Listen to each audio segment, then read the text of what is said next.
بسم اللہ الرحمن الرحیم۔ السلام علیکم پیارے دوستو، قبر کی پہلی رات میں کیا ہوتا ہے؟ اکثر ہمارے بھائی اور ہماری بہنیں یہ سوال کرتے رہتے ہیں کہ آخر مردے کو جب دفن کر دیتے ہیں تو پہلی رات اس کے ساتھ کیا معاملہ پیش آتا ہے؟ قبر کی پہلی رات کیا ہوتا ہے؟ کیا قبر میں جانے والے ہر انسان کے اوپر عذاب ہوتا ہے؟ اور کیوں شیطان کسی گنہگار کے انتقال پر خوش ہوتا ہے؟ یہی سب کچھ جاننے کے لیے آج کی اس ویڈیو کو پورا ضرور دیکھیں۔ اللہ پاک سے دعا ہے کہ اے اللہ پاک، اس ویڈیو کو جتنے بھی مسلمان دیکھ رہے ہیں ان سب کے گناہوں کو معاف فرما اور ہر مسلمان کو نیک اعمال کرنے کی توفیق عطا فرما۔ آمین اللہم آمین۔ دوستو کمنٹ باکس میں آمین ضرور لکھے، کیا پتا کس کا لکھا آمین کب قبول ہو جائے۔ میرے دوستو، جب ایک نیک اور اللہ کے فرما بردار بندے کا انتقال ہوتا ہے، اس کے بعد جب اس کی لاش کو قبر میں رکھا جاتا ہے تو اس کی نماز اس کے دائیں طرف آ کر کھڑی ہو جاتی ہے، اس کا روزہ اس کے بائیں طرف آ کر کھڑا ہو جاتا ہے۔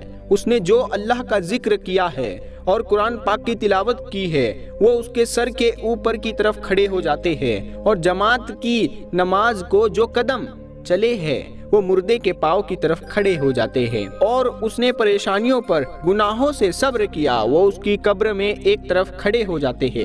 اس کے بعد عذاب اس قبر میں اپنی گردن نکالتا ہے اور مردے تک پہنچنا چاہتا ہے، لیکن جب دائیں طرف سے آتا ہے تو نماز اس کو کہتی ہے کہ پیچھے ہٹ، یہ شخص اللہ کی قسم دنیا میں مشقت اٹھاتا رہا، ابھی ذرا راحت سے سویا ہوا ہے۔ پھر وہ عذاب بائیں طرف سے آتا ہے تو روزہ اس کو اسی طرح سے ہٹا دیتا ہے، اور پھر وہ عذاب سر کی طرف سے آتا ہے تو اللہ کا ذکر اور تلاوت اس عذاب کو روک دیتی ہے کہ ادھر سے تیرا راستہ نہیں ہے، یعنی کہ وہ عذاب جس بھی طرف سے جانا چاہتا ہے اس کو راستہ نہیں ملتا، اسی لیے کہ اللہ کے ولی کو ہر جگہوں سے عبادتوں نے گھیر رکھا ہوتا ہے۔ اس کے بعد وہ عذاب پریشان ہو کر واپس لوٹ آتا ہے۔ اس کے بعد صبر جو ایک کونے میں کھڑا تھا ان عبادتوں سے کہتا ہے کہ میں اس انتظار میں کھڑا تھا کہ کسی طرح سے کسی عبادت میں کسی قسم کی کوئی کمزوری ہو گئی ہو تو میں اس طرف سے عذاب کو روک دوں، مگر اللہ کے فضل و کرم سے تم نے مل کر اس کو دفع کر دیا۔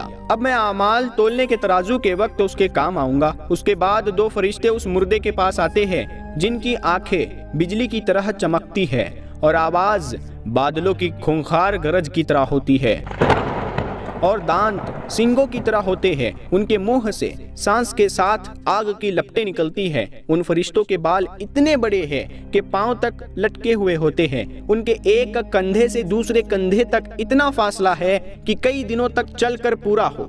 مہربانی اور نرمی ان کے پاس نہیں ہے، حالانکہ سختی کا معاملہ مومنوں کے ساتھ نہیں کرتے، لیکن ان کی شکل ہی کیا کم ہے۔ ان فرشتوں کو منکر نکیر کہا جاتا ہے۔ ان میں سے ہر ایک کے ہاتھ میں ایک بڑا سا اور ایک بہت بھاری ہتھوڑا ہوتا ہے، اور اس ہتھوڑے کو ساری دنیا کے انسان اور جنات مل کر اٹھائیں گے تو ان سے وہ ہتھوڑا اٹھ نہ سکے گا۔ وہ آ کر مردے سے کہتے ہیں کہ بیٹھ جا۔ مردہ ایک دم بیٹھ جاتا ہے اور کفن اس کے سر کے نیچے سرین تک آ جاتا ہے۔ وہ فرشتے سوال کرتے ہیں کہ تیرا رب کون ہے، تیرا مذہب کیا ہے، تیرے نبی کا نام کیا ہے؟ تو مردہ کہتا ہے کہ میرا رب اللہ ہے، میرا دین اسلام ہے، میرے نبی محمد صلی اللہ تعالی علیہ وسلم ہے۔ وہ دونوں کہتے ہیں تو نے صحیح کہا۔ اس کے بعد وہ قبر کی دیواروں کو سب طرف سے ہٹا دیتے ہیں، جس سے وہ اوپر سے اور چاروں طرف سے دائیں بائیں سرہانے اور پاؤں کی طرف اس کی قبر بڑی ہو جاتی ہے۔ اس کے بعد وہ کہتے ہیں کہ اوپر سر اٹھاؤ۔ مردہ جب سر اٹھاتا ہے تو اس کو ایک دروازہ نظر آتا ہے جس میں سے اسے جنت نظر آتی ہے۔ وہ فرشتے کہتے ہیں کہ اے اللہ کے ولی، وہ جگہ تمہارے رہنے کی ہے، اس وجہ سے کہ تم نے اللہ تعالیٰ کی اطاعت کی ہے۔ ہمارے اور آپ کے پیارے آقا حضور اکرم صلی اللہ تعالیٰ علیہ وسلم فرماتے ہیں کہ قسم ہے اس ذات کی جس کے قبضے میں میری جان ہے کہ اس مردے کو اس وقت ایسی خوشی ہوتی ہے جو کبھی نہ لوٹے گی۔ اس کے بعد وہ فرشتے کہتے ہیں کہ اپنے پاؤں کی طرف دیکھو۔ وہ دیکھتا ہے تو جہنم کا ایک دروازہ نظر آتا ہے جس سے اس کو جہنم کی حالت نظر آتی ہے۔ وہ فرشتے کہتے ہیں کہ اللہ کے ولی، تو نے اس دروازے سے نجات پالی۔ اس وقت اس مردے کو اتنی خوشی ہوتی ہے کہ کبھی نہ لوٹے گی۔ اس کے بعد اس قبر میں 70 دروازے کھل جاتے ہیں جس میں سے وہاں کی ٹھنڈی ہوائیں اور خوشبو آتی رہتی ہے، اور قیامت تک یہی منظر رہے گا۔ اور پیارے دوستو، جب اللہ تعالیٰ کے نافرمان اور گنہگار بندے کا انتقال ہوتا ہے، تب اس کی روح بدن سے رخصت ہوتی ہے، تو وہ بدن سے کہتی ہے، اے اللہ تعالیٰ کے بندے، اللہ تیرا برا کرے، تجھے اس کا بدلہ برا دے۔ تو مجھے اللہ کی نافرمانی میں جلدی سے لے جاتا تھا اور اس کی اطاعت میں سستی کرتا تھا، تو خود بھی ہلاک ہوگا اور مجھے بھی ہلاک کیا۔ اور یہی سب کچھ بدن روح سے کہتا ہے، اور زمین کے وہ حصے جن پر وہ گناہ کیا کرتا تھا اس مردے پر لعنت کرتے ہیں، اور شیطان کے لشکر دوڑتے ہوئے اپنے سردار ابلیس کے پاس جا کر خوشخبری سناتے ہیں کہ ایک آدمی کو جہنم تک پہنچا دیا۔ پھر اسے قبر میں رکھا جاتا ہے تو زمین اس پر اتنی تنگ ہو جاتی ہے کہ اس کی پسلیاں ایک دوسرے میں دھس جاتی ہے۔ پھر اس پر کالے سانپ مسلط ہو جاتے ہیں جو اس کے ناک اور پاؤں کے انگوٹھے کاٹنا شروع کر دیتے ہیں، یہاں تک کہ درمیان میں دونوں طرف سے سانپ آ کر مل جاتے ہیں، اور وہ دو فرشتے جن کا نام منکر نکیر ہے وہ آتے ہیں اور اس سے پوچھتے ہیں کہ تیرا رب کون ہے، تیرا دین کیا ہے، تیرے نبی کون ہیں۔ دوستو، اس سوال کے جواب میں وہ مردہ لا علمی ظاہر کرتا ہے۔ تب اس کے اس جواب پر جہنم سے لائے گئے ڈنڈے سے اس مردے کو اتنی زور سے مارا جاتا ہے تو اس ڈنڈے کی چنگاریاں قبر میں پھیل جاتی ہے۔ اس کے بعد اس کو کہتے ہیں کہ اوپر دیکھ، تو وہ مردہ اوپر کی طرف جنت کا دروازہ کھلا ہوا دیکھتا ہے۔ اس کو جنت کے باغ اور بہار وہاں سے نظر آتے ہیں۔ فرشتے اس مردے سے کہتے ہیں کہ اے اللہ کے دشمن، اگر تو اللہ تعالیٰ کی اطاعت کرتا تو یہ تیرا ٹھکانہ ہوتا۔ حضور اکرم صلی اللہ تعالیٰ علیہ وسلم فرماتے ہیں کہ اس ذات کی قسم جس کے قبضے میں میری جان ہے، کہ اس کو اس وقت ایسی حسرت ہوتی ہے کہ ایسی حسرت کبھی نہ ہوگی۔ اس کے بعد دوزخ کا دروازہ کھولا جاتا ہے اور وہ فرشتے کہتے ہیں کہ اے اللہ کے دشمن، اب تیرا یہ ٹھکانہ ہے، اسی لیے کیونکہ تو نے اللہ تعالیٰ کی نافرمانی کی۔ اس کے بعد 70 دروازے جہنم کے اس کی قبر میں کھول دیے جاتے ہیں، جس میں سے قیامت تک گرم ہوا، دھواں وغیرہ آتا رہے گا۔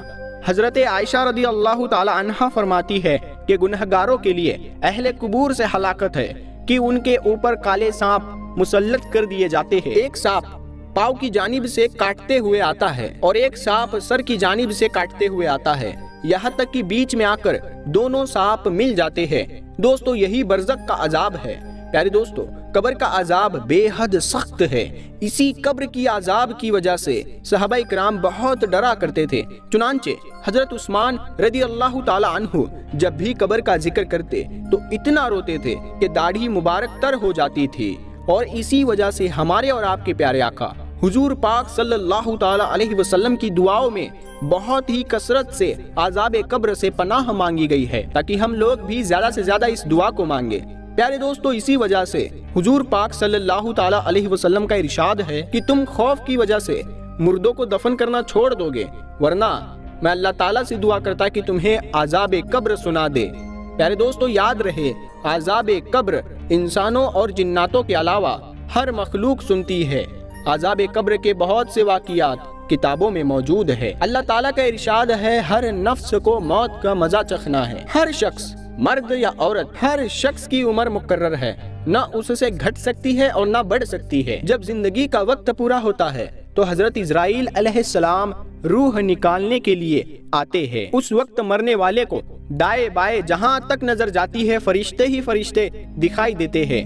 مومن کے پاس رحمت کے فرشتے ہوتے ہیں اور بآسانی روح نکل جاتی ہے، جیسے آٹے سے بال نکالا جاتا ہے۔ اور اگر مرنے والا نافرمان یا کافر ہوتا ہے تو عذاب کے فرشتے نظر آتے ہیں اور روح بہت سختی سے نکلتی ہے۔ فرشتے کے دکھنے کے بعد توبہ قبول نہیں، کیونکہ اس وقت چھپی باتیں واضح ہو جاتی ہے۔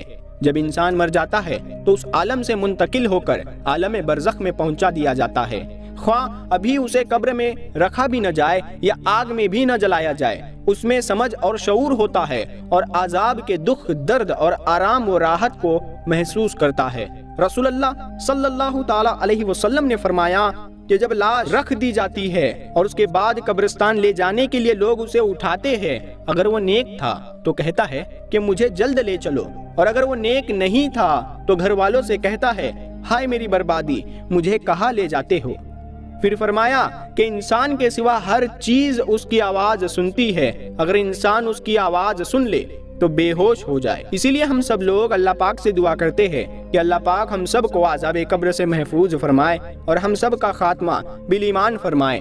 پیارے دوستو، یہ ویڈیو آپ کو کیسی لگی؟ آپ اس ویڈیو کو لائک ضرور کریں اور اس ویڈیو کو اپنے دوستوں اور رشتہ داروں میں ضرور شیئر کریں۔ کہنے سننے سے زیادہ اللہ پاک ہمیں عمل کرنے کی توفیق عطا فرمائے۔ ہم ملتے ہیں پھر ایک نئی ویڈیو کے ساتھ میں، تب تک کے لیے السلام علیکم، اللہ حافظ۔